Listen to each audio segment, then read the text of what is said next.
আসসালামু আলাইকুম সুপ্রিয় দর্শক, আজকের রেসিপি ফুলকো ফুলকো মালপোয়া। অনেকের প্রশ্ন থাকে, আপনাদের ফুলকো ফুলকো এই মালপোয়াগুলো কেন হয় না? ঘরে শুধু ভাতের চাল আর চিনি থাকলে এই মালপোয়াগুলো তৈরি করে নিতে পারবেন খুব সহজে। যে কোনো টাইমে কিন্তু আপনারা এই মালপোয়াগুলো তৈরি করে নিতে পারেন, আর খেতেও হয় অসম্ভব মজা।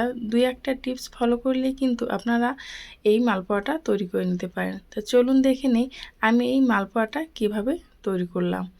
প্রথমে আমি এখানে নিয়ে নিলাম ভাতের চাল, সেদ্ধ যে চালটা আমরা ভাত খেয়ে থাকি সেটা। এটা আমি 2 থেকে 3 ঘন্টা ভিজিয়ে রেখেছিলাম, তারপর ব্লেন্ডার জারে দিয়ে আমি ব্লেন্ড করে নিয়েছি। তবে এটাকে একদম মিহি পেস্ট করতে হবে, কোনো যেন দানাদার ভাব না থাকে। তারপর আমি এখানে দিয়ে দিচ্ছি স্বাদ মতো লবণ, আর আমি দিয়ে দিচ্ছি এখানে 1 কাপ চিনি। আপনারা চিনিটা যে যেরকম খেতে পছন্দ করেন সেরকমই কিন্তু চিনিটা দিয়ে দেবেন। আর চালেরটাকে ব্লেন্ড করতে হবে একটু শক্ত করেই। আপনারা চাইলে কিন্তু চিনিটা চাল যখন ব্লেন্ডার করবেন তখনও দিয়ে দিতে পারেন। এখন আমি এর ভিতরে দিয়ে দিচ্ছি 1/2 কাপ পরিমাণ আটা। আপনারা ময়দাও ব্যবহার করতে পারেন। আমি এখানে 2 কাপ চালের জন্য আমি এখানে 1/2 কাপ কিন্তু আটা ব্যবহার করেছি। আটাটা কিন্তু দিতে হবে, তাহলে কিন্তু একটু সফট হবে।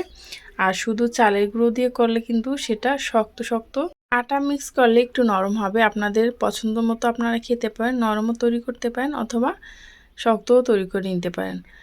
এই অবস্থা যদি আপনাদের কাছে মনে হয় ব্যাটারটা একটু ঘন হয়েছে, সেই পর্যায়ে একটু পানি ব্যবহার করতে পারেন। আর একটু দেখে বুঝে নিতে হবে ব্যাটারের ঘনত্বটা কীরকম। এভাবে করে আমি একটু হ্যান্ড উইক্স দিয়ে ভালোভাবে মিক্স করে নিচ্ছি। আর এটার ঘনত্বটা দেখুন, চামচে নেওয়ার পরে এটার ঘনত্বটা কীরকম হয়েছে। এই পিঠাগুলো কিন্তু আপনি যখন তখনই তৈরি করে নিতে পারবেন। এই পিঠাটার মূল একটা টিপস হলো পিঠার ব্যাটারের ঘনত্বটা, আর দুইটা হলো চুলায় তেলটা পারফেক্ট গরম হয়েছে কিনা। এই দুইটা জিনিস ফলো করলেই আপনার পিঠাগুলো হবে একদম ফুলকো ফুলকো, কোনোভাবেই কিন্তু দলা পাকিয়ে থাকবে না। এই তো তেলটা যখন খুব সুন্দরভাবে গরম হয়ে আসবে তখন আমি এই পিঠাগুলো দিয়ে দিচ্ছি।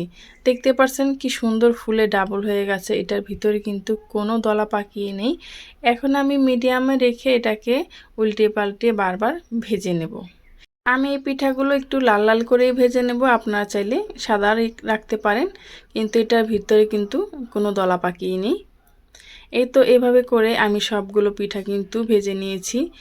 আমার যখন খেতে মন চায় পিঠা, আমি কিন্তু ঝটপট এভাবে করেই তৈরি করে ফেলি।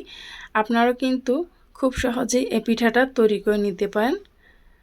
দেখতে পাচ্ছেন কত অল্প উপকরণ দিয়ে এই পিঠাটা তৈরি করা যায়, কোনো রকম baking soda, baking powder, east ছাড়াই আপনারা এই পিঠাগুলো তৈরি করে নিতে পারেন শুধু চাল আর চিনি দিয়ে। আমার মনে হয় চালটা আর চিনিটা সবার ঘরেই থাকে, আর এই দুইটা টিপস ফলো করলে আপনাদের পিঠা হবে এরকম পারফেক্ট। দেখতে পাচ্ছেন সবগুলো পিঠাই কিন্তু আমার ফুলে ডাবল হয়ে গেছে। আর কতটা সুন্দর এরকম পিঠা হলে কিন্তু এমনিতেও নিজের কাছেও ভালো লাগে। আমি আপনাদেরকে একটা ভেঙে দেখাচ্ছি এটার ভিতরটা কতটা পারফেক্ট হয়েছে।